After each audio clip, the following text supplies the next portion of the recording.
Story 1. Three knocks. Three knocks come to the door all in a row with a gentle but adamant rhythm.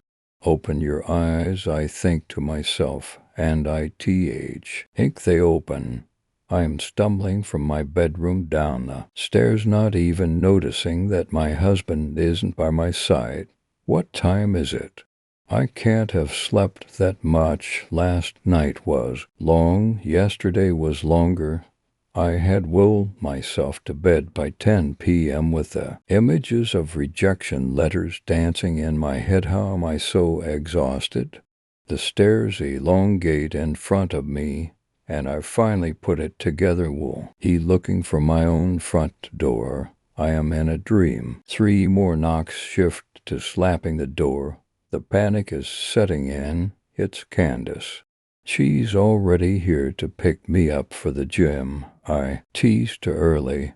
All 4 of my limbs weigh 50 pounds each as I will myself down the steps towards my door. The house is pitch black all around me. Not even a single light casts hope through our living room bay window. As I find myself at the door, searching for Candace, I vaguely hear the doorbell.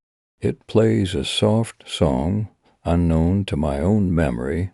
I peer through the cutout window of our front door, and I am greeted not by Candace's shining green eyes, but by my husband's deep brown ones. They're glassy and red, like the day we put Dasher to sleep. My eyebrow crinkles incants RN, but as I peer in closer, I am transported. This is not my house. This is not my living room. All around me is glass. I run to the wall closest to me, suddenly able to end this horrible nightmare. I am searching for my beloved. I should be able to see him standing on the porch. I breathe horrible circles of hot breath on the glass and stare out at a dark forest. It's from Hollywood. It's not real. Wake up, wake up, wake up. Hello, hello, my lovelies.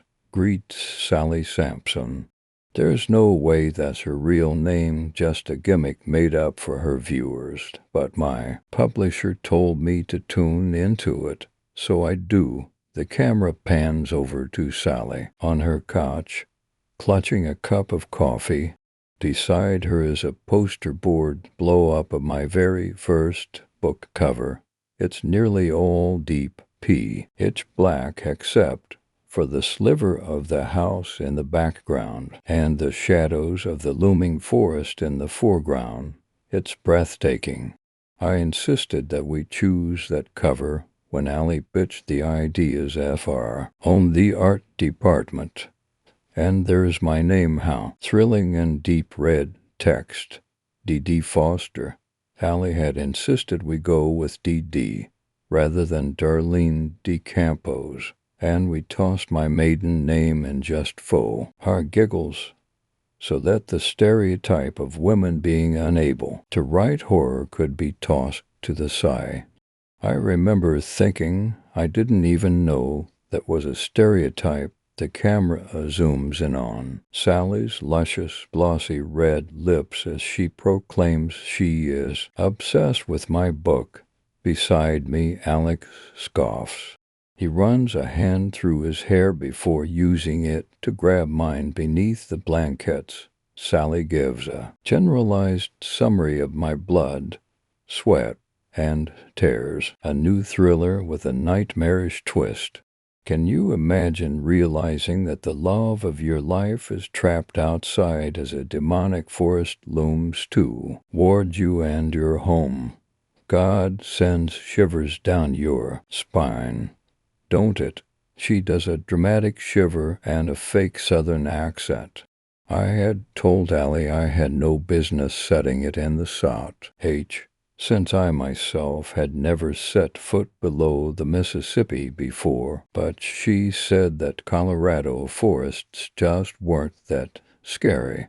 Too much evergreen, to Christmassy, Alex shifts his weight on the couch, bobs his knee impatiently. They'll wrap up soon, I promise him as Sally tells her viewers that a major streaming platform will be airing their film version of my book in the next month. The celebrity cast as me sashays onto the stage to the adoring fans' delight. They scream her name and applaud loudly. Alex rolls his eyes. He gets up from the couch when he sees me beaming. Hey, I shout at him. This thing took like 5 years. Aren't I allowed to bask in the glory a bit? I slump back into the couch, feeling like a deflated balloon.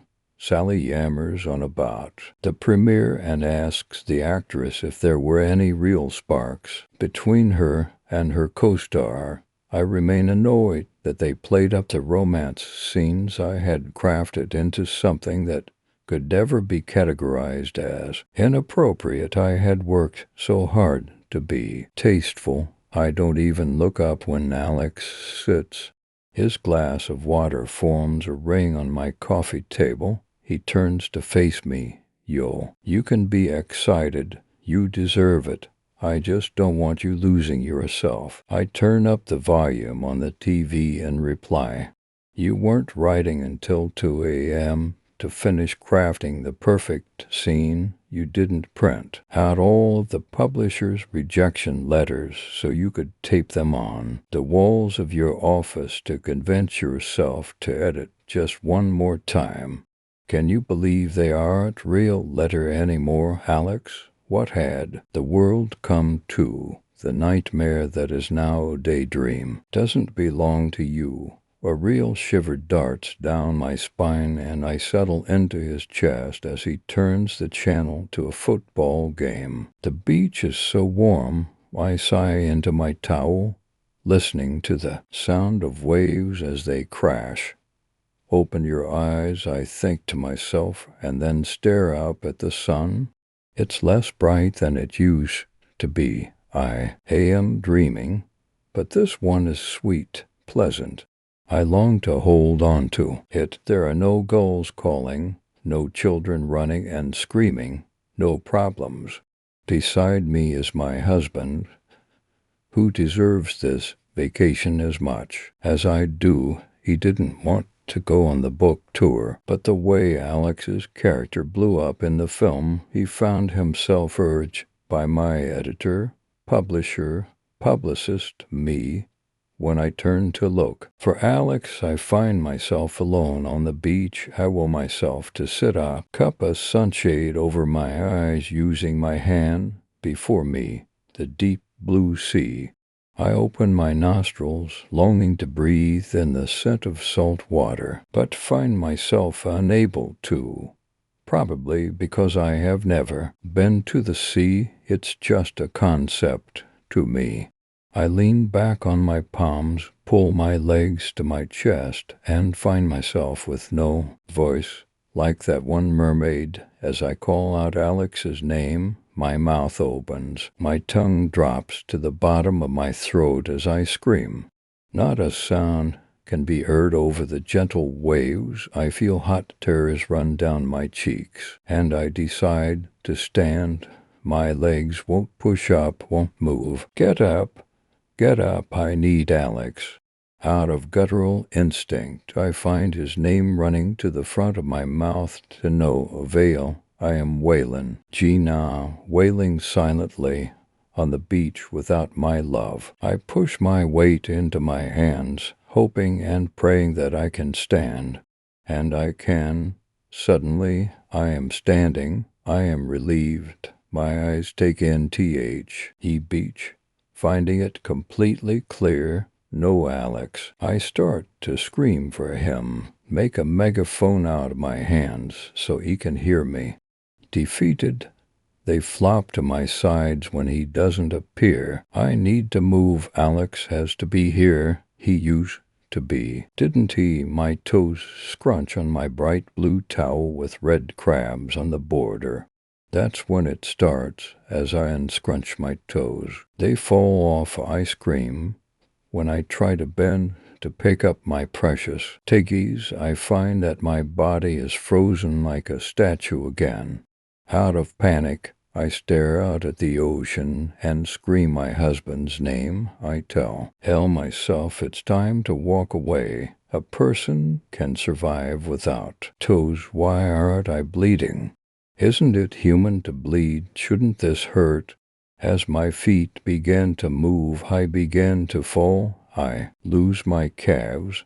Then my thighs break off at my hips. I am left as half a human, wailing at the sea. My hand reaches out, as if looking for Alex. His name is lodged in the back of my throat. My fingers fall to the sand like their toe counterparts. Cowards, you couldn't even manage to stick around. Where is my wedding ring?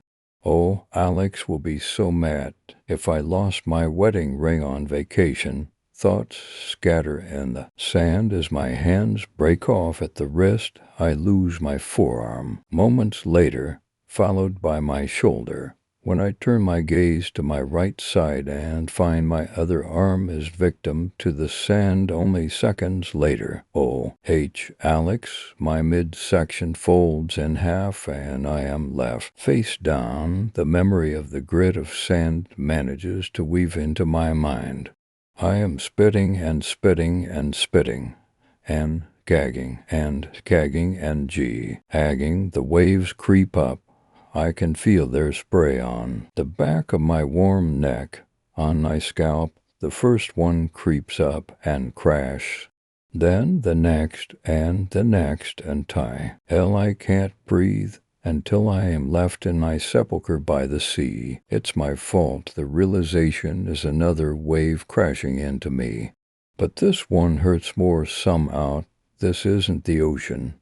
These are my TRS. Because Alex has left me. Alex didn't leave me. Not really. He wakes me up a few minutes later, me in the dead of night, and I am lulled back to sleep by the sound of his heartbeat, which only sings for me. It's a relief, and I am back to work on the sequel inspired by my most recent terror. The first 4 chapters are set to Allie before breakfast is served. She writes back one word. Brilliant. Over coffee a few months later, Alex tells me I'm looking tired. That's a stupid thing to say to your wife, I reply with a smile. We are sitting at a local diner and our breakfast is yet to be served. But around us the place bustles with life, so we accept it'll be a while. It's the truth, protests Alex. Honey. He leans across the table to take my hand. You haven't slept properly since your first book was published. Life just looks different now, I say to him. Is it worth it? He asks. I nod and sip my coffee. I am back in the wretched glass house. I am insufferably hot and I can't really see. Where are my glasses?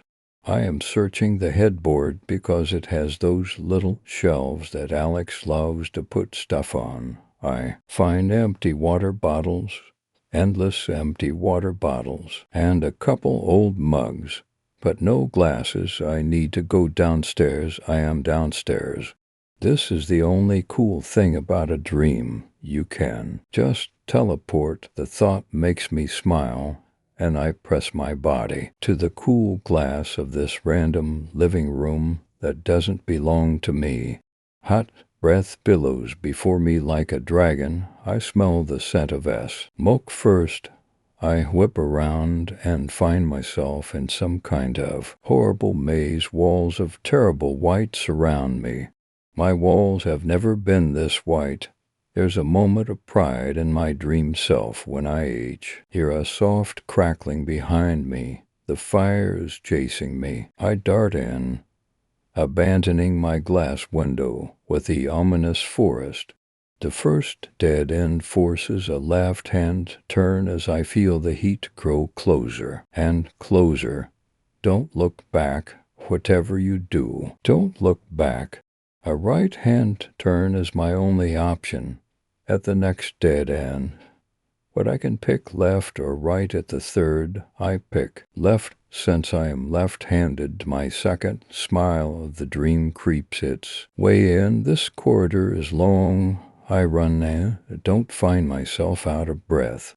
Looks like that gym time is paying off. A third smile. The sound of crackling frightens me, though, and when I look to find safety in the white walls, I realize they are growing darker and darker with each step. I can't turn back. The fire will kill me. I will myself to stop. I am standing in front of a door. It's white. I stare it down, knowing it's my final quest. The door handle is silver. It belongs to me, is hot to the touch, and I wince, but feel the heart of the fire behind me. This are certain death. I manage to open the door and step into a white room. The door softly shuts behind me. When I realize I am out of options, I turn back as quickly as I can. But the door handle is back to being on fire, and I can feel the cracking of the fire on the other side. It whispers a promise of the end. I pace the room in circles. Look up. I find no secret hatch, no window. Wake up, wake up, wake up. It's just a dream. It'll be a great book. What a way to end the trilogy. Wake up, wake up, wake up. I slump against the wall facing the door.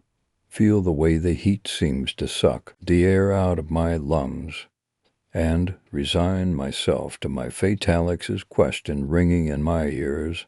Was it all worth it? Breaking news. Famous author D.D. Foster collapses at book signing. She has been rushed to St. Michael's, her husband of 25 years at her side. We now go to a live coverage of Sally Sampson. Oh my Lord, it is just awful. No one is telling us anything, she says while placing a manicured hand over her chest. Oh gosh, wait. It looks like Alex is stepping onto the hospital steps. This may be an update. Alex clears his throat. The microphone peels with feedback, and the reporter's cameras click with each photo. Thank you to everyone who has come. UHT. Doctors are unsure of what happened to Darlene DD, but they have placed her in a medical coma. His voice breaks and he shies from the camera. A woman with red hair and a messy bun steps up and introduces herself as Allie. She explains that the doctors hope DD will recover after some much-needed rest. They're saying her brain was just overloaded with it all, Allie adds, and waves a hand at the cameras, threatening to blame the media who don't shrink back. We will release another statement with more information just as soon as possible, she promises and steps away from the mic as the horde of reporters move in on her demanding more information. Allie takes Alex's hand and hospital security pushes the crowd back. Sally turns back to her cameraman, presses her glossed TS together and asks, well, did you get all that? What a terrible turn of events. Guess we'll never get to read that final book.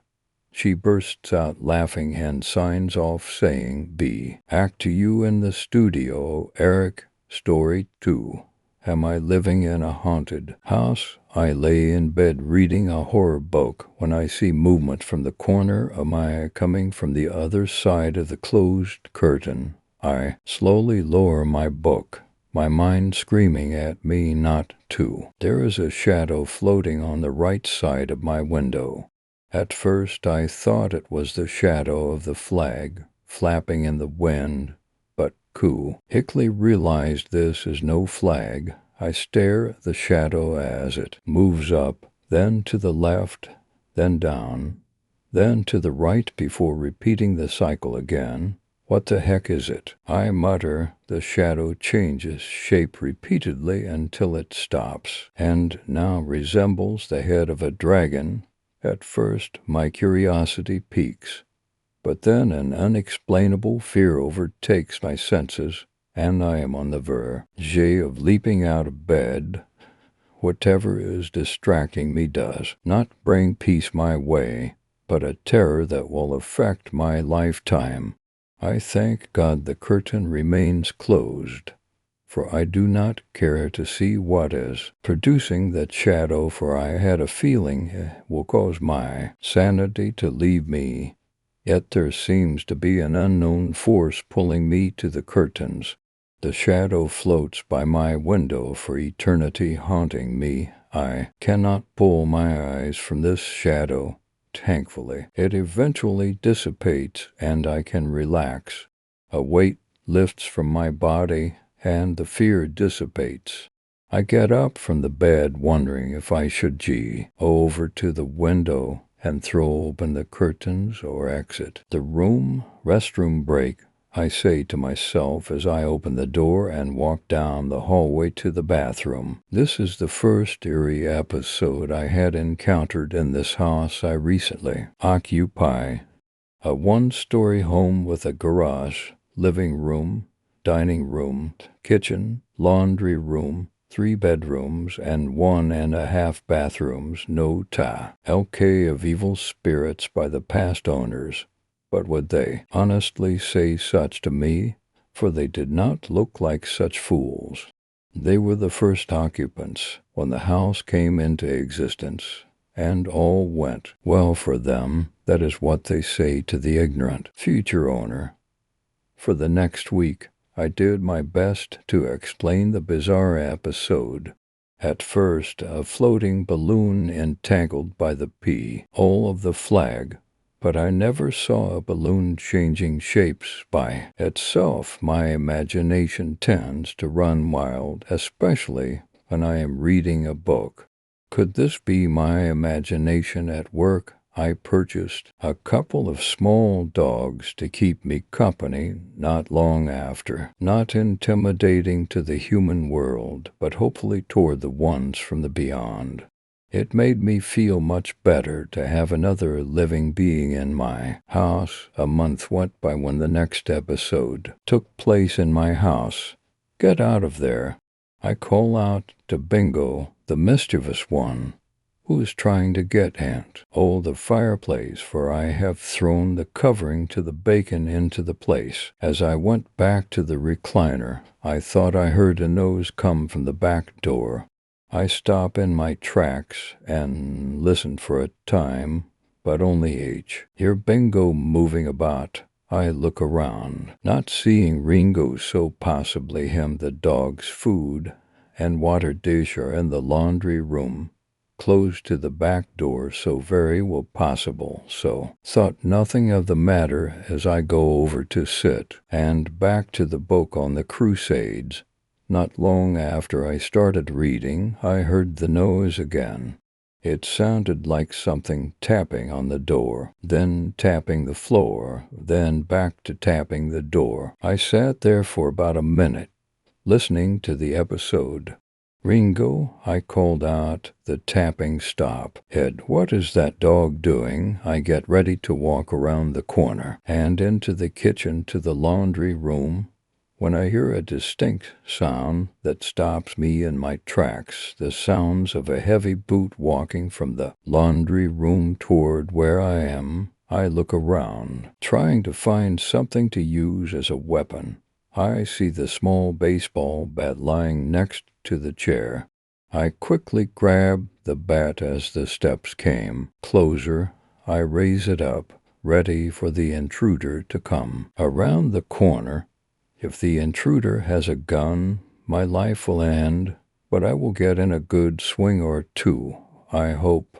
I continue to wait as footsteps cross the kitchen floor, but seems to be taking too long to appear in front of me. I stand there, not sure what to do. The steps stop, and the anxiety goes up, for is the intruder going to appear? Or do I go to it? I ponder if I should call out, but it would more than likely come out as a squeak, so kept my mouth shut. Perspiration covers my body as fear grips me. I stand for who knows how long, trying to decide what to do. Decision abruptly comes forth as I step forward toward the kitchen, with the bat raised to swing. I near the entrance to the kitchen, wondering if I should jump out or peek around the corner, just get it over with. I thought. I leapt out, prepared to swing, but there was no one there. Instead, Ringo looked up at me. I lew Ked toward the laundry room, seeing no movement. There is no way you could have made those sounds, I said to Ringo.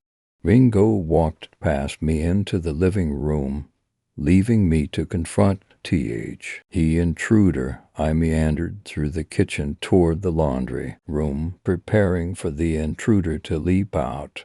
But when I entered the laundry room, there was no one there. I checked the doorknob.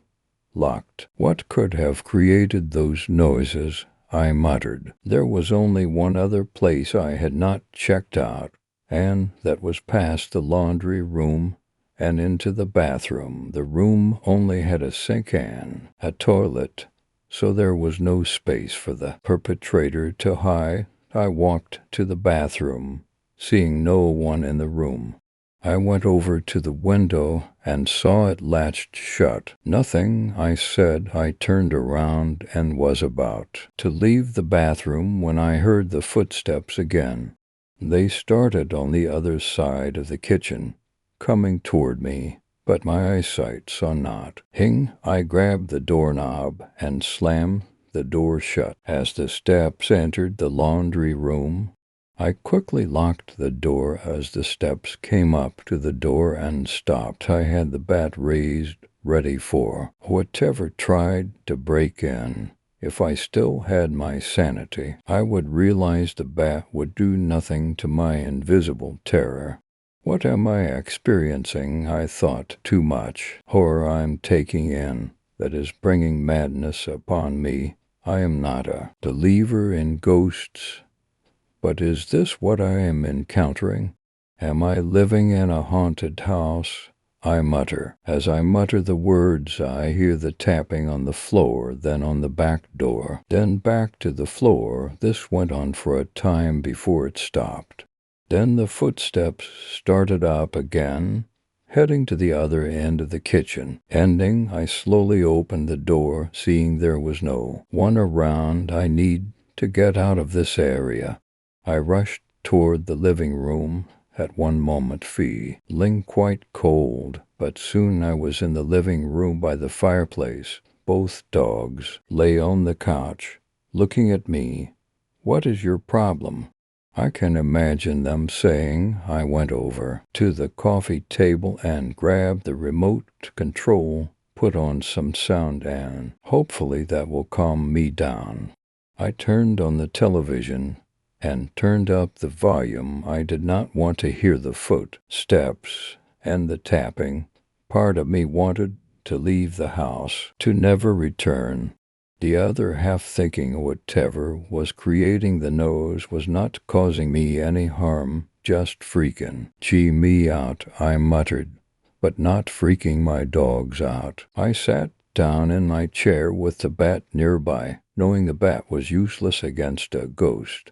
But it was reassuring to have it near me. Anyway, the rest of the night I sat in the chair watching the tube, then dozed off to wake up an hour later wondering if the ghost was still around. There is no way I'm going in that kitchen. I eventually dozed off again, waking up off and on throughout the night. My day at work was miserable due to lack of sleep. I spent the entire time contemplating on what I should do. I could move out, but then I would end up losing much money and wind up in an apartment, which I do not want to do. I could go to a church and have a priest bless the house. I could have a psychic or ghost hunter come in, or just live with it and get over my fears. If harm did not come my way, then I should be okay.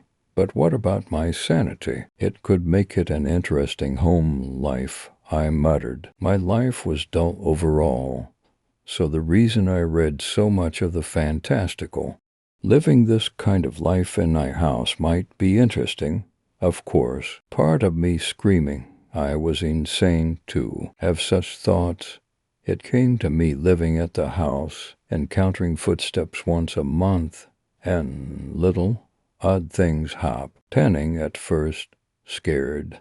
But eventually I became numb. Soon I was like my dogs, and just enjoyed the roof over my head, no matter how bizarre it was to live under it. Story 3, Gardenia. The family left Gardenia around 5 in the morning. They quietly packed their things and left, stopping only to clean the fridge, because they felt strongly that a dirty fridge would speak poorly of them and their abrupt departure. When they left, the fridge was clean, and there was still blood all over the walls. The blood did not belong to anyone in the family. It had started pouring down from the ceiling, and the family decided that was the final straw. It was one thing when specters appeared at the top of the stairs with 2 heads and horns. It was another when knives were flying across the kitchen, narrowly missing the head of the family's youngest, who was only 2.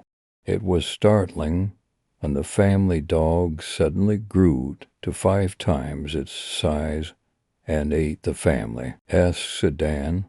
All of that was unfortunate, but the family had gotten Gardenia for a steal. They were apprised that it had a colorful past. They were a bit put off by it, but then they saw the guest bathrooms, and the very thought of having guests, let alone guest bathrooms, was simply too good to pass up.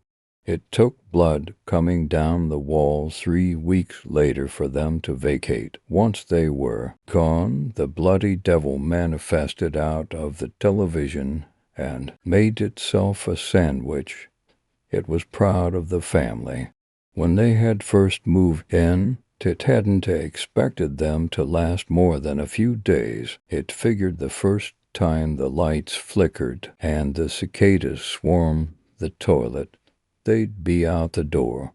That was the thing about some families. You never quite knew how much they were willing to put up with for a house with a fireplace and good insulation. The bloody devil ran its clawed paw along the wall and licked up a smidge of blood. This batch was too spicy. It said to itself, I should have used less red pepper. That night, as the bloody devil was falling asleep in the guest bathroom tub, it heard a sound. When it opened its 5th eye, it saw what looked like a little girl standing in the doorway of the bathroom. For a second, the bloody devil thought the little girl was one of the daughters from the family that had fled that morning. But what hour? And it blinked. The girl was gone, just to be safe. The bloody devil turned off all the lights in the house so it could scan the darkness for any signs of living energy. When nothing turned up, it chalked the whole experience up to a bad dream. It returned to its bath, but when it did, it found that the shower had been turned on and steam had filled the room. There, on the mirror, was a message written in what appeared to be a human hand. We're back. From that day forward, the bloody devil, who had haunted Gardenia since the day it was built on top of a collapsed pagan temple, never knew a moment's peace. Children's toys would materialize in the living room, toys with sharp edges and wheels that the bloody devil would step on, yowling as it fell backwards into the fireplace. Dirty dishes were somehow always in the sink, despite the bloody devil only eating off Ouija boards. At night, as it tried to sleep, it could hear the sound of a man and a woman in the next room. I'm telling you, we don't have the money to stay an extra night. We'd have the money if you took that job my father offered you. We've been over this, Natalie. I am not taking a handout from your father, so I guess you have to tell the kids why we're leaving Orlando early then, the conversa. Tyan didn't scare the bloody devil as much as it made it very, very anxious. Were Natalie and the men going to stay together? They sounded so unhappy. Were they going to break up? Why was he hearing this when they weren't? To even hear, that wasn't the only time it heard voices. You are not going out dressed like that, young lady. Jessie's mother lets her go out like this. That's why Jessie's going to end up in a documentary someday. What does that even mean?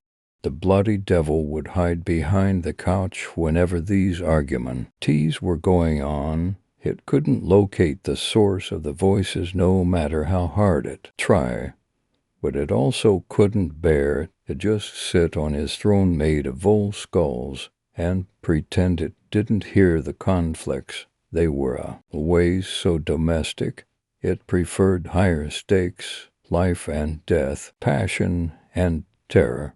Hearing a mother and daughter go at it because the daughter put on too much eyeliner made the bloody devil want to rip off one of its two heads, the one with the ears. After a century of living in and haunting Gardenia, it was the taco night that made the bloody devil abandon the house. It wasn't expecting any trouble, what with it being a Tuesday. And what with taco night always being something the family seemed to look forward to. Based on what the bloody devil could surmise going off, only voices and the satisfied sounds of chewing, while a mysterious odor of sour cream and pico filled the air.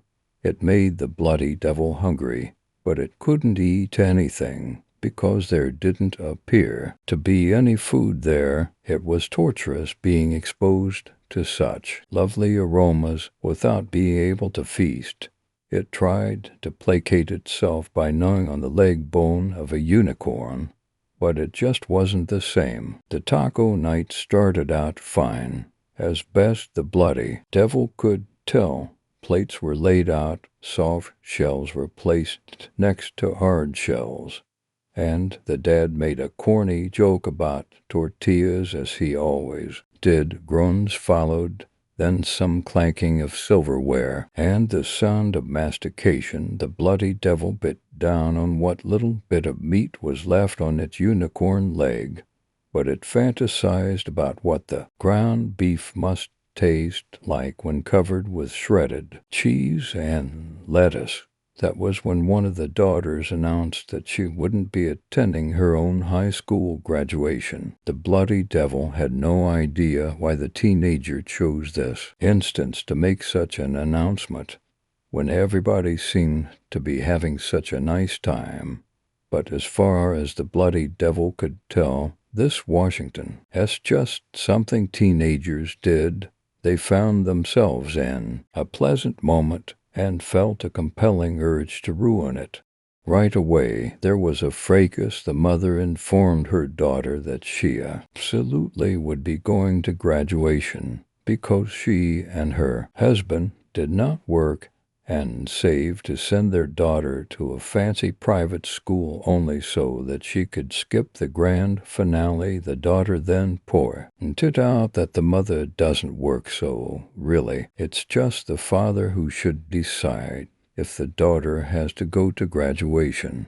There was a pause while the bloody devil imagined the mother waited on the father to back her up. But then the father just said, "I didn't go to my graduation either." And then the mother exploded on the father, which led to the teenage daughter outing in defense of her father, while the youngest child cried, and one or two middle children began to loudly sing some song about gravy and a turkey's neck for no discernible reason other than maybe trying to diffuse the tension or quell their own anxiety. At one point it sounded as though someone, probably the mother, went around picking up the various plates full of soft shells and hard shells and pick, and began smashing them on the floor. This led to more noise, and somebody ran out the front door, slamming it behind them. The sound of the door slamming was like a shot going off. Inside the bloody devil, it had to leave. It had no choice. It couldn't live like this. Maybe it should have stuck around for the children. After all, the bloody devil might have been made from the nightmares of demons and the spirit of Lucifer, but it was at least civilized enough to know that children need a stabilizing force in their lives, and maybe the bloody devil could provide them for them. But no, it was no use. Sticking around wasn't a good idea for anyone. The bloody devil left Gardenia around 5 in the morning the very next day. Shortly after it departed, the family returned back to the home. They had taken a Ouija board from the fridge before they left. The bloody devil was always leaving its dirty Ouija boards in the fridge. They soon discovered that the board was a kind of portal into the house, and when they saw the bloody devil growing comfortable in their home, it made them angry. Not angry enough to do anything about it. Of course, a bloody devil was still a bloody devil. They had no intention of going back. But soon, living in the rental home they occupied after leaving Gardenia started to feel suffocating. They began to argue. The eldest daughter began to act out. The middle children took to writing scary messages in steam in the small bathroom they all shared just to scare their youngest sibling. Toys were left everywhere. It all built up to a taco night. That was, without question, one of the worst nights in the family's history. It wasn't until the next morning when one of the middle children brought the Ouija board to her mother as she was tossing another dirty dish in the sink. She pointed out that the bloody devil appeared to have left Gardenia. Natalie, the mother, moved the board all around so she could see each part of the house, and sure enough, there was no sign of the bloody devil anymore. Well, she said, I suppose that means we can go back. As for the bloody devil, he never went back to Gardenia, but that's probably for the best. It doesn't mean he loves the family any less, but that's mostly because he never loved them in the first place. Story for the courthouse. Almost 8:30 a.m. It was just before court would begin when his dead client, Mr. Black, showed up to talk. Benny knew the consequences for being late, so Washington is short with him. Why are you here now? He spoke in a hushed tone to the apparition in front of him, glancing around as the Alameda County courtroom began to fill up. It would ruin his reputation as the best public defender in the county if people thought he spoke to ghosts. Mr. Black's gray suit, the one he used to always wear, appeared now to fit him well. His cuffs were no longer frayed, the holes gone. Benny tasted the bitter shame of his failure with Mr. Black's case as his stomach nodded. You owe me more, Mr. Black. His voice was flat and emotionless, so different from his last day in this courtroom when the coughs racked his body, his handkerchief filled with blood. Benny's elbows pressed into the table. The air in the courtroom hung thick and stale. His thin fingers nudged the yellow pad, straightening it imperceptibly. He moved his two pens, one black and one red, so that they were even to the pad. I paid my debt, Benny whispered, with the last one. Mr. Black's anger roared like a fire, heating up the air around Benny like a blast furnace. The other past inhabitants of this room raged Her hate overwhelming him, even with so many clients. Benny prided himself that he cared about everyone, those he had saved from jail time, and those who were put away. Mr. Black was the first on. He to come back and visit him, though, after dying in prison, professing his innocence with his last breath. For the accused, Benny, king of the pleas, was a PD to get in Alameda County. Most of his clients walked or at least avoided jail time. Benny averaged 600 cases each year, however, so had some losses, and Benny felt the pain of every one. But innocence and guilt have no place in the criminal justice system, and Benny had begun to wonder if his work meant anything. Some of his clients were monsters, and better off behind bars. Benny worked for his clients, but he lived in this city, had to deal with the crime and violence. "I shouldn't be here. It's not my fault," one voice called out. "I'm innocent," shouted another, then echoed over and over again into a cacophony overwhelming Benny. Mr. Black's face leaned into Benny, his voice roaring, "Pay up, or else bang, bang, bang." A gavel thundered, echoing off the wood walls. Around him, Mr. Black left, fading into the crowd and taking the voices with him. Benny released his breath, trying to focus on where he was and why. "The court is called to order," the judge called out, a pale, gray man with red and piercing eyes. His head floated above his black cloak. Benny blinked, looking around as the colors of the room came into focus. A man in an ill-fitting suit slumped next to him, eyes downcast. Fear vibrated in waves off the man. The fingers of his left hand pick at the nails of his right, over and over, the scraping sound like claws on steel bars. He leaned over to Benny. "Mr. Benny, we're going to be okay, right? You're going to save me. I mean, we have the receipt. It proves I wasn't there for the rape. They can't put this one on Emmy." Benny nodded, but didn't turn. The man's high-pitched voice whined like a broken motor, his breath hot. Benny suddenly hated him, loathed him for being here and needing Benny's help. His life depended on Benny doing his job correctly. Did this man even deserve it? Benny peered toward him, just a glance out of the corner of his eye. Lean as a mop handle, he could not keep ill, shoulders moving, fingers picking at imaginary flecks on his borrowed suit, and the skin of his hands. Benny's lip curled in disgust.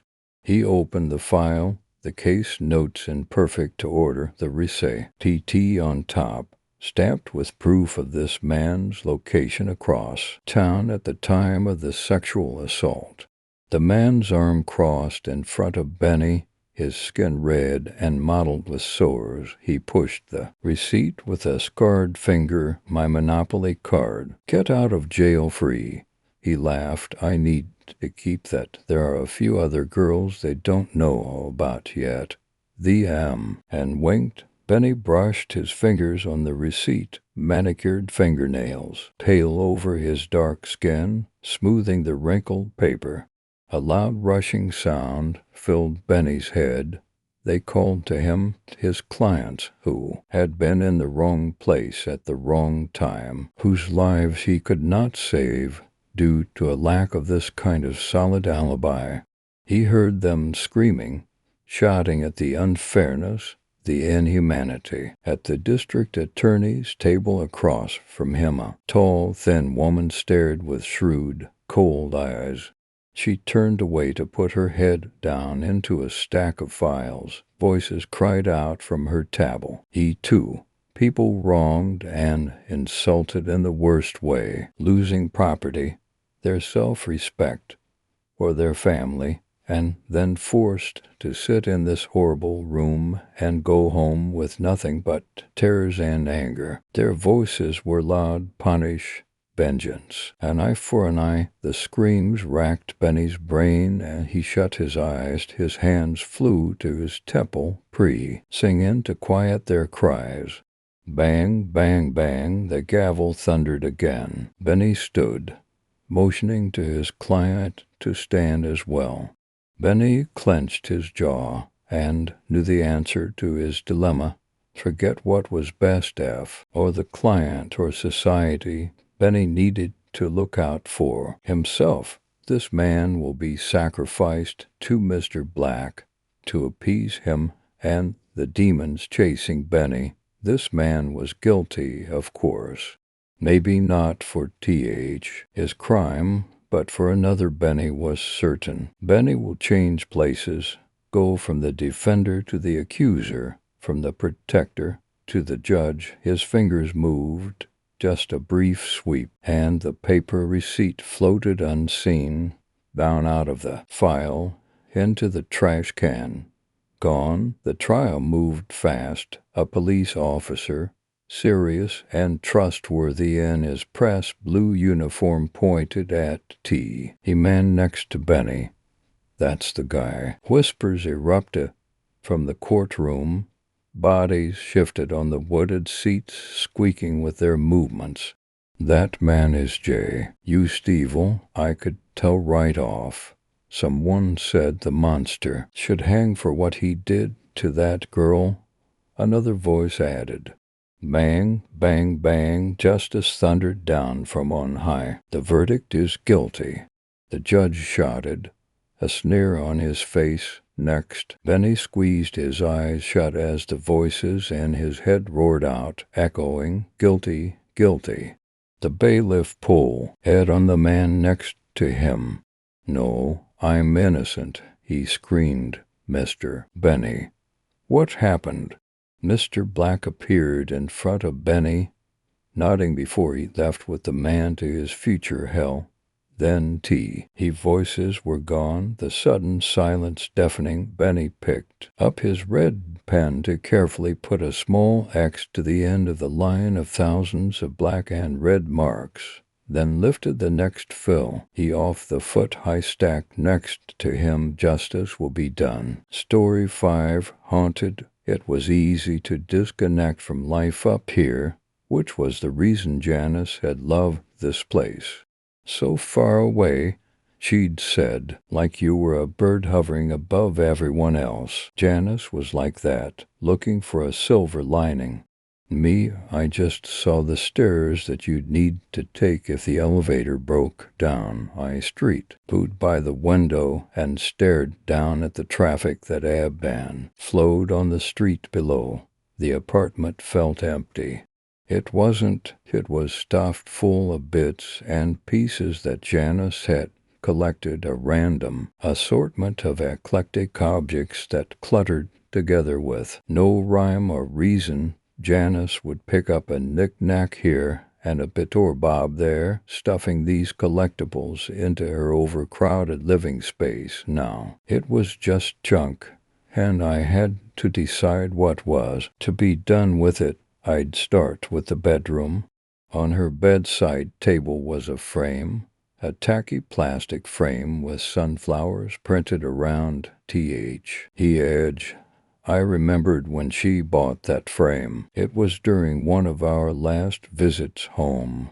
Our old primary school was hosting a fete, and we went along for shits and giggles. Mr. Harper was there. He, megaphone in hand, cajoling people to part with their cash for baked goods, coin tosses, and second-hand junk at the White Elephant stall. He'd done it every year when we were kids, and I was amazed to see him still at his post. He must have been 100 years old, if he was a day. We'd been admiring all the junk on the trestle tables, giggling over the odds and ends that ended up there year after year, each one hoping to find a new home. Well, if it isn't Janice Jones and Marnie Shaw, Fancy seeing you ladies back here." Mr. Harper didn't need the megaphone press to his lips to be heard. As many years as the paid teacher had honed his lungs to a powerful weapon, but he took great pleasure in aiming the speaker toward our heads anyway, ensuring that everyone in the vicinity howled hear him. "Welcome back, girls. Why don't you take a look at some of these great bargains? All proceeds going to a good cause, you know." Janice grabbed that frame at random from the table and waved it as if she were waving a flag of surrender. "I think I need this frame. Been looking for it my whole life," she said to Mr. Harper with a cheeky grin. Of course, the frame was hideous, and I just stared open-mouthed. Janice laughed, paid the $5 to Mrs. Lewis, then pulled her phone from her pocket, lining us both up for a selfie with the obnoxious unflower frame. My eyes welled up as I looked beyond the tacky plastic frame to the photo it held. There we were, her laughing madly, clutching a frame with one hand as she hugged my shoulders, me with the stunned look on my face as if I was unsure of what had just happened. Our life was frequently like that. She was a mad whirlwind of energy, while I was often dragged along for the ride. I placed the frame in a box marked with my name. I would keep that hideously garish frame, so I packed it away among the memories. Next, I opened the top drawer. I figured that the clothing would go to Goodwill. None of it would fit me. Janice was a stick. No boob or butt. Me, I was all boob and butt, and belly and hips and thigh and, well, let's just say I am curvaceous. I lifted some yoga pants from the drawer. She always looked good in them, bright purple. You couldn't miss her when she wore them. We would meet up every Monday before work to go to the gym and do yoga. Well, I wanted to do yoga. It was something my doctor suggested to help me with my anxiety. Janice went to Perv. She thought the eye candy lifting weights in the next room was the main attraction, and she always set our mats up at the back, where we had an unobstructed view. I was just grateful to be at the back where no one had to see me struggle with a downward dog or child pose. Janice could tree pose and triangle pose and likely stand on her head while juggling if she so chose to, all without breaking focus on the tone and terrific men with their bulging biceps and Ripley in GABS. It was hard being Janice's friend, but we'd been besties since before I could remember. I loved her like no other, and I hated her like no other. It never mattered what I thought. We rode the Janice wave through life. It was a good thing, though without her I would probably still be at home. She was the reason we were here. Once we had our degrees, she convinced me to move to the city, get better paying jobs, strike out on our own. For the first year we shared an apartment, but I quickly realized that we were better friends if we didn't live together. Nothing stayed the same with Janice. She moved things around, changed up the furniture, brought home strange and obscure objects that had no purpose or aesthetic value. I liked my space, orderly and structured. After 8 months of saving, I moved into my own place, and Janice signed a lease for this tiny apartment on the top floor. Perhaps I should have tried harder. Janice would still be alive if we were still living together. Maybe I would have prevented it. A clatter broke the silence, and I turned to see the baseball bat roll along the floor. It must have fallen. Maybe there was a window open somewhere, as the apartment was very chilly. Janice used to call her baseball bat protective planning, and she usually kept it behind the sofa so she could access it in an emergency. I'm not sure how behind. The sofa was easy access, but I knew better than to argue with Janice. She always had a plan, and that plan made sense to her, even if it didn't make sense to anyone else. I returned to the task at hand, dumped all the clothing into the box destined for Goodwill. But I kept the purple yoga pants. Who in their right mind would want them? Anyway, I couldn't see some destitute person being grateful for the hideous purple leggings, so I slipped them into the other box along with the sunflower frame. Once the donation box was full, I carried it to the door for collection. As I passed through the hallway, my stomach revolted suddenly and a chill streaked down my spine. Perhaps I hadn't had breakfast. I couldn't remember this morning. All the days had blurred into one big, jumbled mess of before and after. As I staggered to the door, I felt my phone ring as my Apple Watch buzzed on my wrist. But I just couldn't bring myself to take the call. It would be Mum, or worse, Janice's mum, ringing to check up on me, telling me about the arrangements, asking if I would be home for the wake, begging me to bring the ashes back so they could be buried in the family plot. I just couldn't deal with it. The funeral was bad enough. My eyes blurred and my throat seized up as my chest seemed to hold my heart. I looked around the room. There she was, everywhere. Little pieces of Janice, things that she loved, things she'd forgotten she owned, things that just collected in corners. And here was I, the one who had to decide what was worthy and what was not, which parts of her to keep, which parts to discard, what was important and what was just crap. How was I to judge? I never understood why she had so much stuff, but it was hers. Each little thing was a piece of her. The memories haunted me. Some memories were good, others were not. There was so much guilt and words left you unsaid, so much remorse for thoughts and actions that could no longer be atoned for, except by expunging my best friend's existence from this tiny apartment. I went to work again, methodically, processing these last earthly possessions that somehow were the sum total of Janice's effects.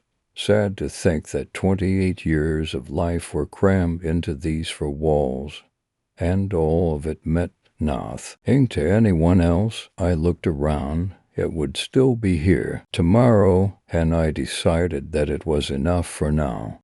There was just too much to do in one session, too many memories, too much pain. My phone rang again, and I sighed as I looked at the caller ID. I resigned myself to answering. Hey, Mum. Marnie, honey, are you okay? You sound tired. Are you sleeping? No, I am not okay. I'm fine. Mum, I had become very experienced at lying to my parents. Susan and Peter were asking after you. They want to know when you're coming back. If Susan and Peter knew how much of a bad friend I had been to their daughter, they wouldn't be asking. My stomach dropped. Look, Mum, I'm in the middle of sorting out Janice's stuff. Now is not a good time. Can I call you late? You said that yesterday and the day before. I'm still waiting for your call. I promise I'll call. I just don't have the time right now. It was true. I didn't have the tea. I didn't think I would ever have enough time to rid myself of this horrible feeling of self-loathing. I couldn't understand how someone like Janice, so alive and vital, was gone just like that. No explanation, no reason, no warning. Perhaps if I'd been around more, I would have seen the signs. Perhaps I could have prevented it. I have to go, Mom. I hung up and sighed as I look around the apartment. There was nothing more I could do right now. Janice was still here and I was too close, so I picked up my box in one hand and gathered my bag and keys in the other, then walked out of the apartment.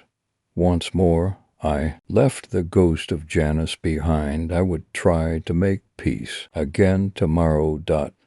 Story 6. Death for dinner and screams for dessert. Arthur Machen wanted an authentic haunted house for his next movie, a place with a history of suicides, murders, and ghostly sightings. The house he chose was built in 1894 on the outskirts of Milwaukee, a 10-bedroom Victorian with deep porches and myriads of gables and chimneys. People died during its construction. Johann Buxley, the original owner, hung himself in an attic room in 1910. His oldest daughter, only 16 at the time of his death, was murdered 10 years later, strangled in the kitchen by her husband, who believed she had been unfaithful. Some time after that, the child of a house guest died after an accidental fall from a balcony. By 1935, the house was abandoned, and the usual haunted house stories began to circulate. Mysterious lights, strange noises, sightings, and mirrors. By the time Macon Studios purchased the property, the windows were broken, and the mirrors had all been stolen. Splendid, Arthur exclaimed during his first tour through the dwelling. Magnificent. It's my vision exactly to a T. R.Y. Who getting this? Cornwell? What do you think? Abernathy. Lou Cornwell was taking videos. Saul Abernathy was going to write the screenplay, and Arthur would direct. The place gives me the willies. I feel someone is watching us, studying us. I suppose it's perfect, Saul answered. Are we going to clean her up, restore her to her original glory, or leave the cobwebs and dust as is? You're having a dinner with guests, spending the night. Am I correct? Yes, a grisly death for dinner and screams for dessert. We're going to clean her up first. Maddie, hire a crew for that. Get someone local. Maddie was Arthur's personal assistant. She wrote his directives neatly in a leather-bound book. We'll bring in Harriet and Palmer to decorate. Arthur continued. Give them a call. Maddie, tell them I want ornate Victorian mirrors in every room, 2 in the dining room. Did you hear that mirror story?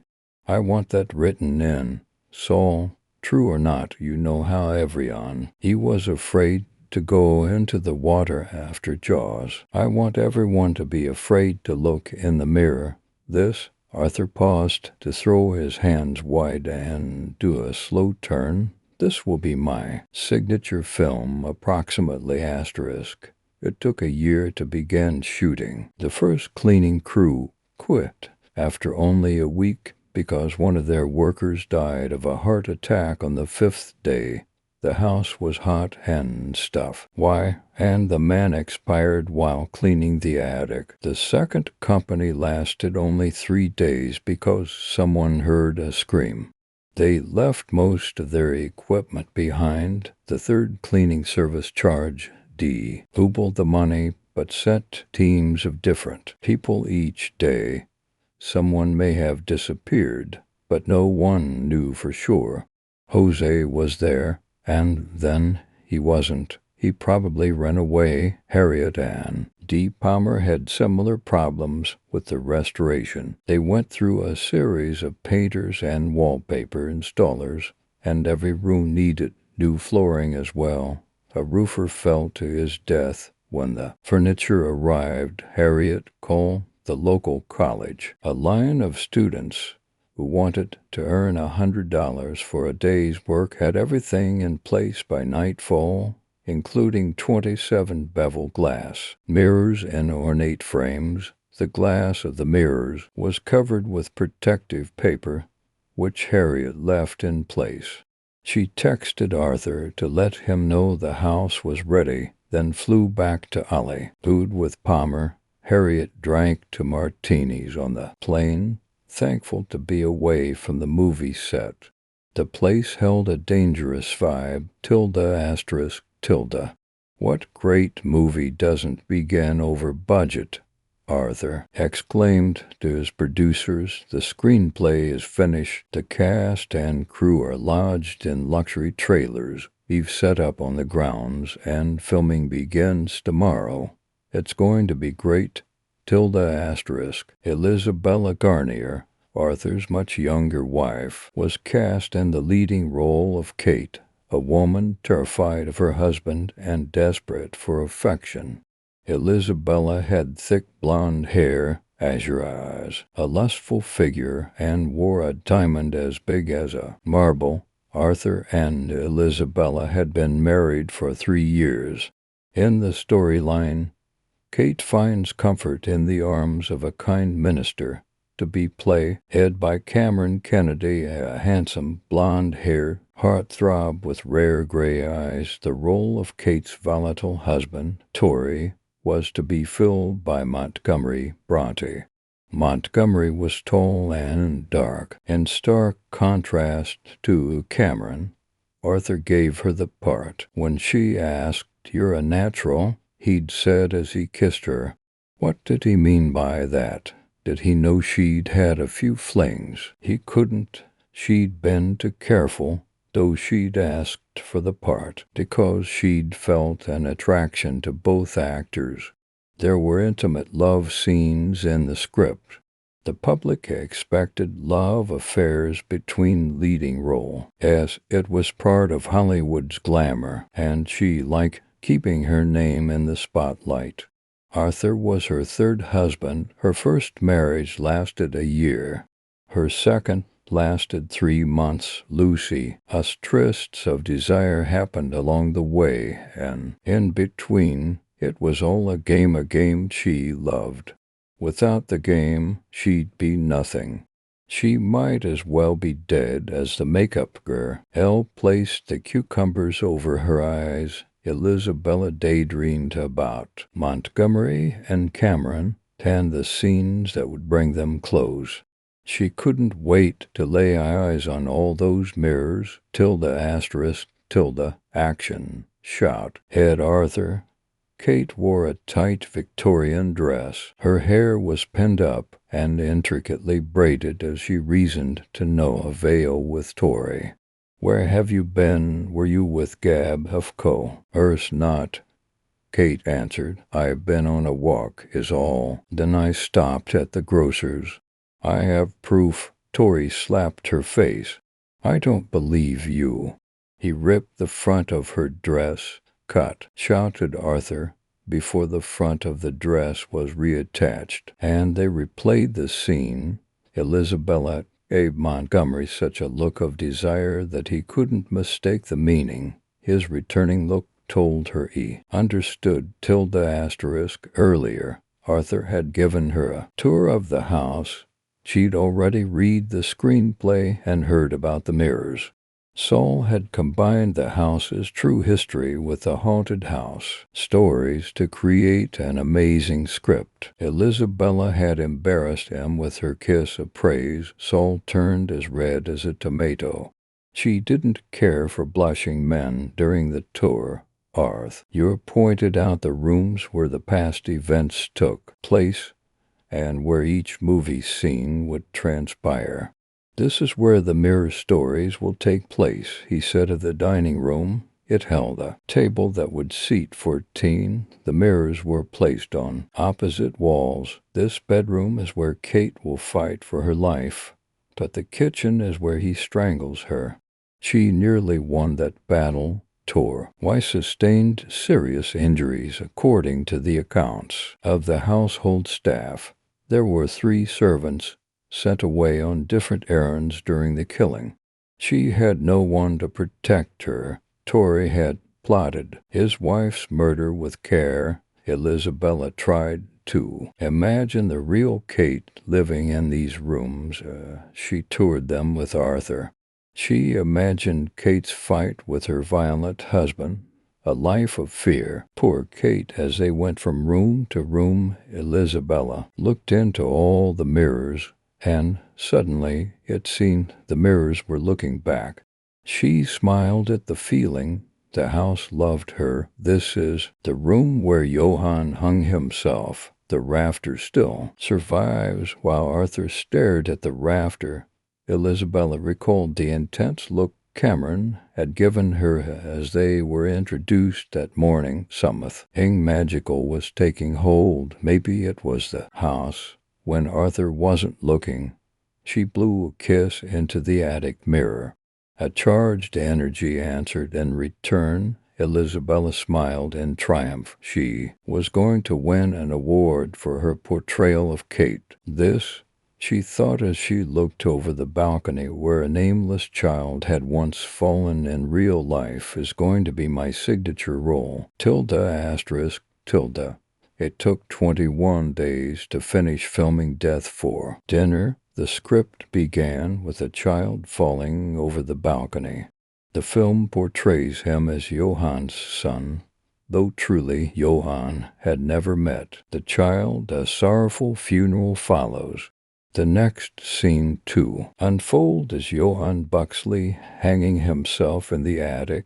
Kate watches sadly, along with her mother, as others cut him down. She was only 16 at the time. The scenes from the past are played by unknown actors. Tilla's Isabella's script begins in the dining room years later. 13 people are seated around a table laden with food. An empty chair sits at the foot. Everyone asks Tori where Kate is. She be here shortly. When Kate takes her place in the empty chair, the camera centers on Kate's bruised face and cut lip, which everyone tries not to notice. Wonderful meal, Kate. A guest says. Kate smiles. The camera takes a close-up of the look of concern that passes from Geb, the minister, to Kate.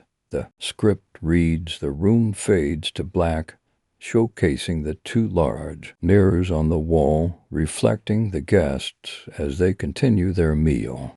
In one mirror, the transparent ghost of Johann Buxley stops beside the table before moving on, unnoticed by the guests. In the other, a child runs past the table, laughing. The child emits a ghostly laugh, the laugh to be added later. The light returns to normal. Lou Cornwell said he was certain he could pull off the special camera techniques required for the ghostly effects. Kate's killing was a tough 2-day shoot, but through Arthur's direction, said to be Isabella's finest performance. The scene would showcase her talent as an actress and force the Academy to take notice. The final scene took a day and a half. The lighting had to be just right. It was another dinner scene. 13 guests ate in near silence at the dining table. Everyone asks about Kate when they first arrive, but Tori tells everyone she left him. He produces a note he wrote himself, though he claims it was from her. The script fades the room to black except for the mirrors once again. This time, guests watch in horror as a transparent Kate arrives to take her place at the foot of the table. The story ends. The filming was over. Arthur watched Isabella enter Montgomery's trailer from the attic window. He would attend the film's premiere with her and then wait a few months before filing for divorce. It was time to move on. He'd grown a little sweet on his assistant Maddie, thinking it might be nice to have a wife who wasn't an actress for a change. He'd noticed the way she looked at him and he thought of her as quiet, adorable, and capable of performing miracles.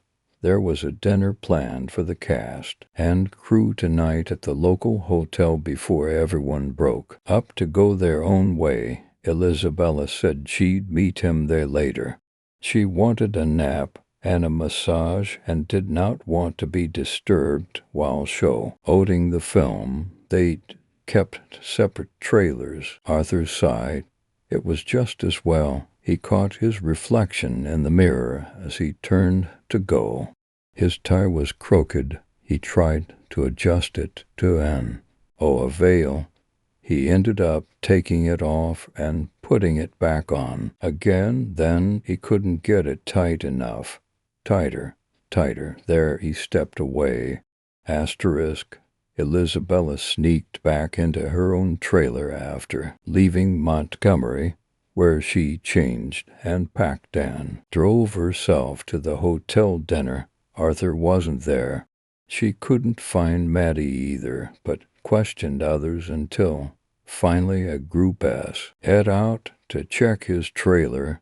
Isabella drank champagne and nibbled on appetizers tabbed with caviar as she waited for Arthur to call to tell her he was on his way. The call never came. Instead, the police arrived. Arthur had hung himself from the rafter in the attic. Cameron Kennedy attended the premiere of Death for Dinner with Isabella Garnier. They posed for the red carpet as the cameras flashed, with Isabella smiling a sad smile. For the time being, she was the queen of Hollywood. Her name was everywhere. Even the Academy was whispering Isabella Garnier. She played out the grieving widow's role perfectly, evoking sympathy and attention. Arthur had left her a fair amount in his will. It was assumed Maddie had run off at Arthur's death. There were those who knew she had secretly loved him. When Arthur's film played for the first time on the big screen, the result was perfection. "Kate, where are you?" Torrey shouted, his expression monstrous. He carried a whip in his hand. From room to room he searched, shouting, kicking bedroom doors, and throwing closets wide open. "You better have a damn good hiding place, because if I find you ... double quotes.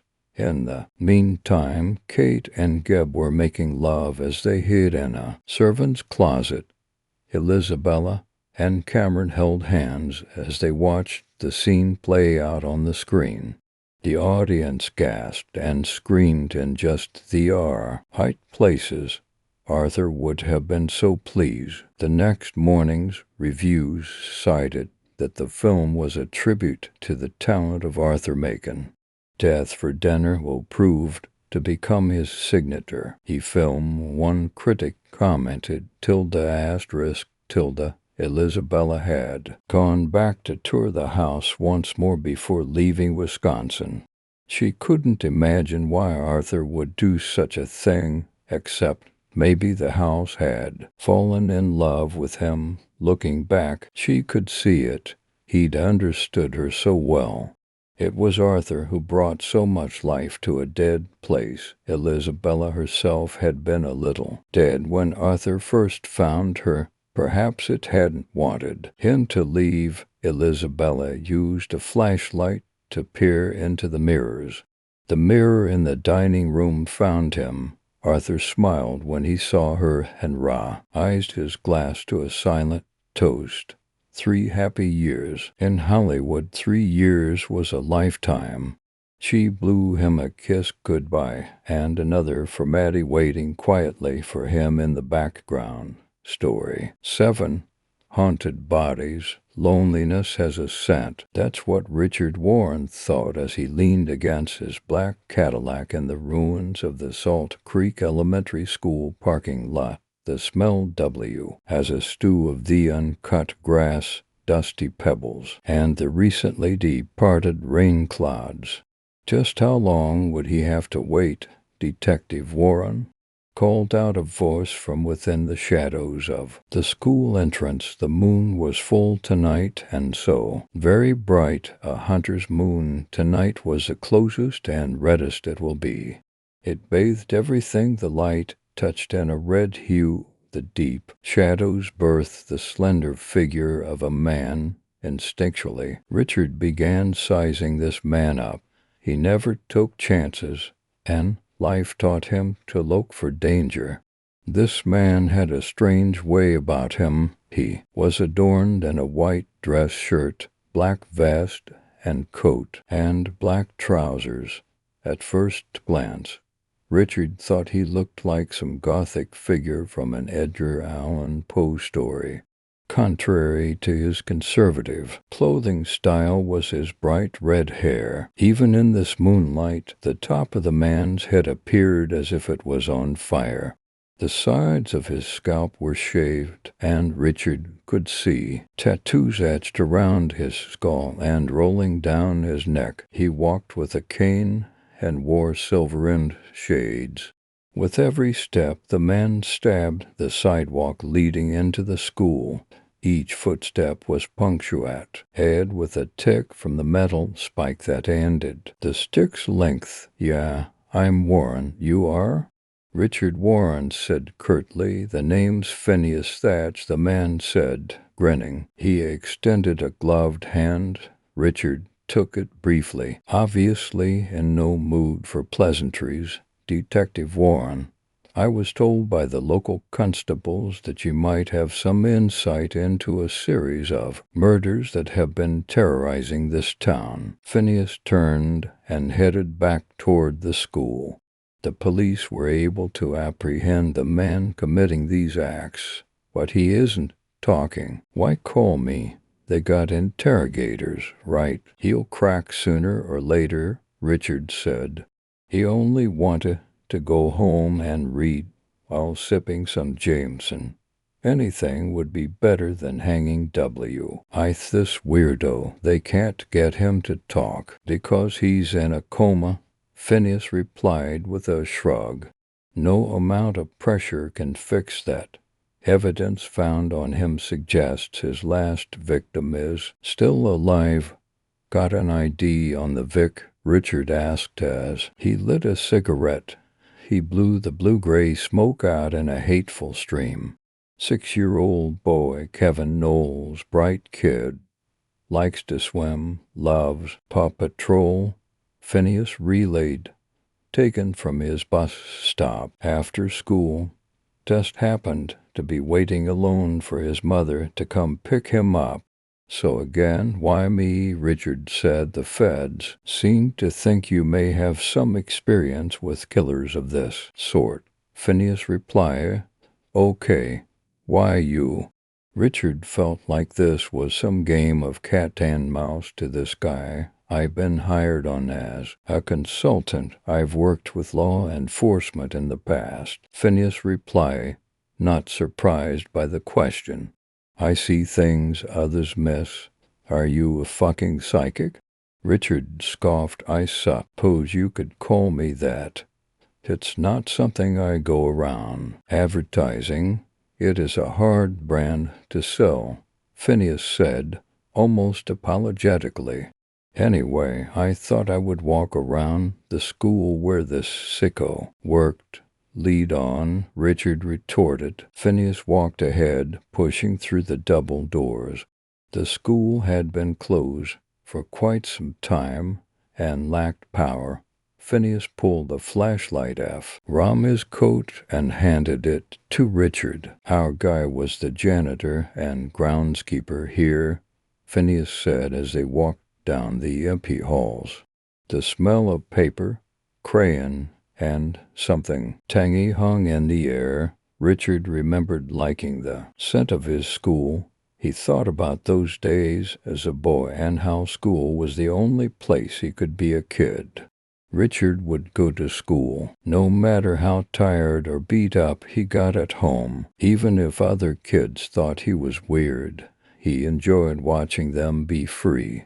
The teachers were often the kindest people he knew, too. Richard was shaken from his reverie when he nearly bumped into Phineas. The strange man stood before an office.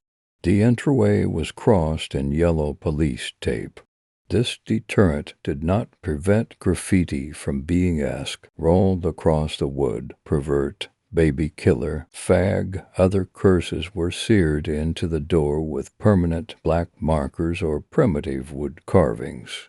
Unconcerned with protocol, Phineas tore the tape off. From the door, Richard stared at those strange glasses Phineas wore. The silver rims were ornate, and the lens nearly covered his field of vision completely, including his peripheral sight. The lenses were so dark that it made Richard curious how the man could see in the gloom of these empty halls. "I have a condition that affects my sight," Phineas said as if he was reading Richard's mind. "My gifts came with a curse. I see spirits, more accurately, I see the land of the dead, Gehenna." "Okay, sure," Richard said incredulously. "So you see dead people, like the kid from Sixth Sense." Ignoring the snarky tone in Richard's voice, Phineas smiled. "Yeah, something like that." "Sounds distracting," Richard said, rolling his eyes, and his voice dripping with sarcasm. Phineas opened the door and walked into the office without a word. Richard trailed after him slowly. The darkness of the room felt oppressive, the air within stale. Richard fumbled around the door frame, looking for a light switch. Tracing his fingertips along the frame, Richard's hand came upon the plastic cover for the light. He yelped in surprise when a hand grabbed his fingers. Richard pulled away quickly as if he had touched a hot stove. There was a click from the switch, and Richard was startled again by the broad, evil grin of Phineas. Richard stumbled back into a file cabinet, cursing. Phineas didn't move from his spot and just stared at him in amusement. "Jesus fuck," Richard said as he tried to control his breathing. "God damn it, you are a creep, you know that." Phineas didn't respond to this. This was our killer's office when he worked for the school district. "We're looking for clues about the whereabouts of his last kidnapping victim and those he buried." "Fine. Let's get this shit over with." "Anything you expect me to find," Richard said. "I was told you could think like this man, had insight into his thought processes." "Let's use that," Phineas said. Richard began looking around the small office. The walls were painted in neutral tones. Oatmeal-looking taupe. No posters, no photos. The file cabinet once held records but has all been cleared except a single empty folder. Nothing in the room was extraordinary. No unique furniture piece or artwork. There weren't even pictures of the family. There was something about the desk, though. Richard approached it as though it was a skittish fawn. Why this desk? What's so special about it? Richard suddenly nearly jumped when he realized Phineas was asking him the question. Richard used his senses to absorb the scene. He could almost feel the memories held within this institution, tasting the childhood in the air. He understood this man liked working here. He was happiest in this place. This was the only place he felt safe and free. Richard finally said, "Well, this is interesting." Phineas replied, standing where the office chair once rested. He pulled open the center drawer. It was empty, but Phineas probed it with his fingers anyway. Richard heard a sharp click echo throughout the office as he came around to ask what Phineas was toying with. Phineas seemed rather pleased with himself. Richard hissed and looked around like someone would burst in from those empty halls. The surface of the desk had been modified to be lifted. With a smile, Phineas raised the desktop. Hinges squeaked in protest initially, and with a second click, the desktop locked into a 90-degree position. Beneath the polished surface was a perverse inspiration, board facing Phineas and Richard. "What the fuck?" Phineas said in horror. In the shallow compartment was a diorama of the school, the Surrey hunting fields, and a path leading to a house on a hill beyond the borders of the crops. Peppered across the landscape were toothpicks topped with small origami birds. Each one was placed gently, and a delicate bird was carefully impaled on the small wood stake. The inspiration board was a collage of photos, drawings, and news clippings of the murders. Next to several of the clippings was a token of some sort, a trophy. Richard peered into each clipping and drawing. Some pictures and photos were before and after images of a victim. All of them were children, even babies. Along sides of the board were notes. Richard felt hot and started loosening his tie. His palms were shaking and sweaty. Richard wiped his hands on his pants. The notes were contacts of other men, collaborators. "What do you suppose that is?" Richard jumped when Phineas posed his question. Phineas pointed his chin at the miniature model building on the hill behind the school. "Do you recognize that place?" "I've heard of it. I think many people think it's haunted or something," Richard replied. Before he could say anything else, an explosion of pain erupted in his skull. Richard swooned and was forced to brace himself against the edge of the desk. "Hey there, detective, you okay?" Phineas said with a hint of concern. "Are you going to make it?" The searing pain began to subside a little, but the episode left Richard weak in his knees and feeling a chill across his body. Something about all this seemed familiar. He did know this man they were hunting. He could imagine the things he did. "I need some air," Richard said. Phineas agreed and led the man through the school and back to the playground. Outside, Richard doubled over in pain, and waves of nausea and dizziness assaulted him. Richard fell to his hands and knees and retched. After the spasms ceased, he stood on shaky legs and wiped the bile from his lips. Phineas stood by, looking out at the horizon. The moon made his tattoos seem to glow under its pale beams. Richard followed his gaze to a house on the hill behind the school. Seemingly unconcerned with Richard's condition, Phineas began walking toward the house. Richard spit the last of the bitter contents of his guts out onto the playground asphalt. Hyper-focused on his destination, Phineas strolled toward the abandoned house. Richard squinted past his tears and headache and saw the light coming from within the old home.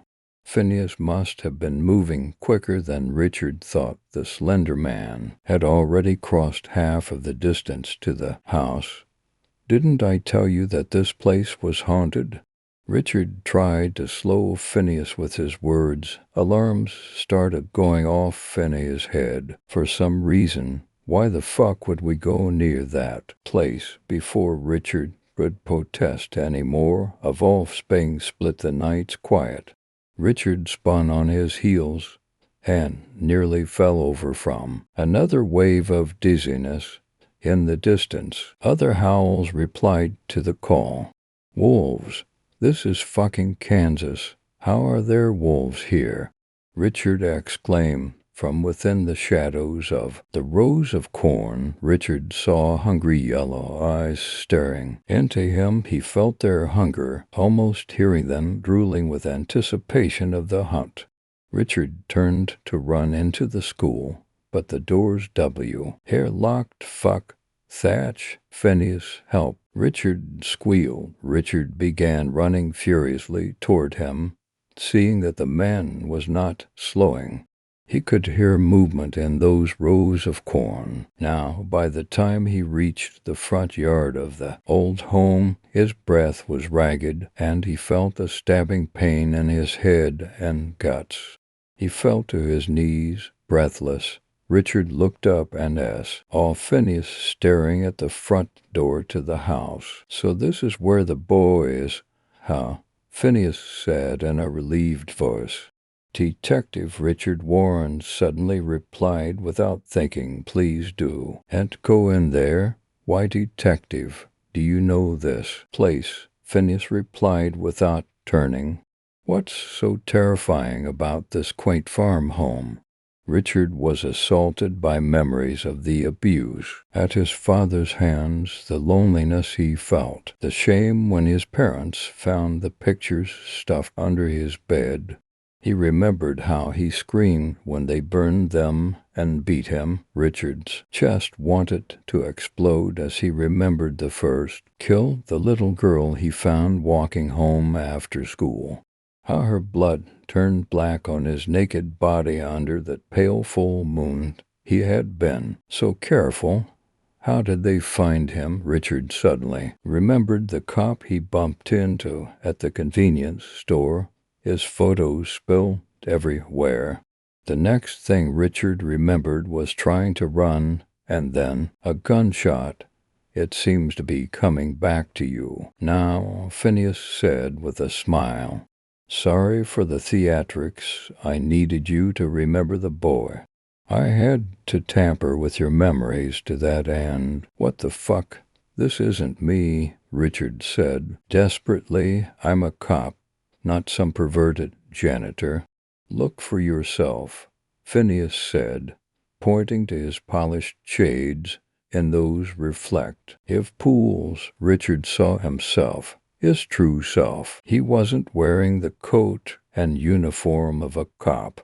He was adorned in the dirty jumpsuit worn by janitors. His face was round and speckled in whisk, unlike hairs, and a 5 o'clock mustache. He was nearly bald, and what hair he had left was combed over in a satin tip to hide his hair loss. "No, sir, you are not a cop. You are a piece of shit," Phineas said, looking over his specs. His eyes seemed to glow a pale blue light. "You have kidnapped, raped, photographed, and peddled those you preyed on. When you were done with them, you killed them." No. "How did you do this?" Richard stammered. "You are in a coma. The police found your photos and then went to your office. The school has been shut down for nearly a year, but that didn't keep you out." Phineas walked closer to Richard. "They found your online contacts and child pornography." The howling of the wolves was close now. Richard jumped as he heard their songs from within the house's shadows. He turned to run, but saw more of them bounding from shadow to shadow in the crops. "What are those? Please, I'll confess. I'll do anything, I swear it. Just don't leave me alone." Richard blubbered as he crawled on his hands and knees. "Those are furies. Come straight from hell for you." Phineas replied coolly, "Hey, hunger for your soul. Look, the black boy. He's in the cellar. He's locked up in the freezer," Richard said, trying to trade information for his life. "Thank you, Richard." The look on Phineas's face was one of feigned pity. "Unfortunately, the furies of hell are done waiting for their meal."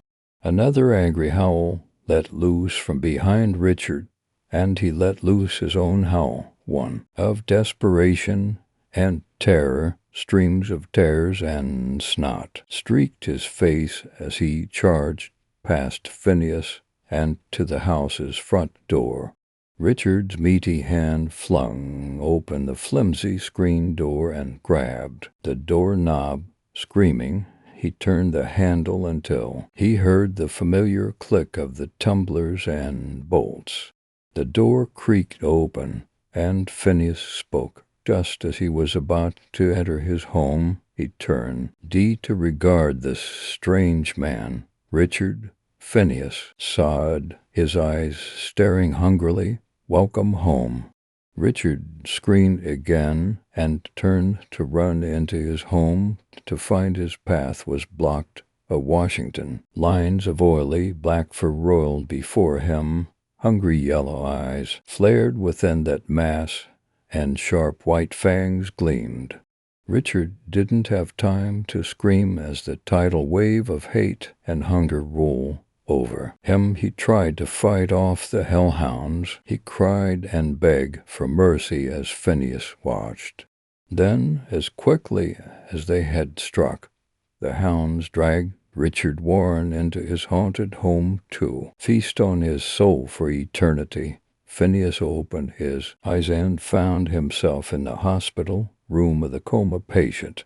He held a ruby medallion out and spent the last few hours muttering a language no T heard for millennia. FBI agent Hayes stood by the window watching him perform this strange ritual.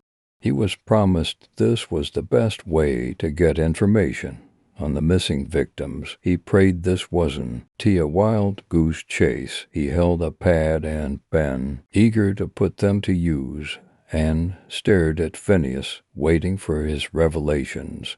"So, did you get anything?"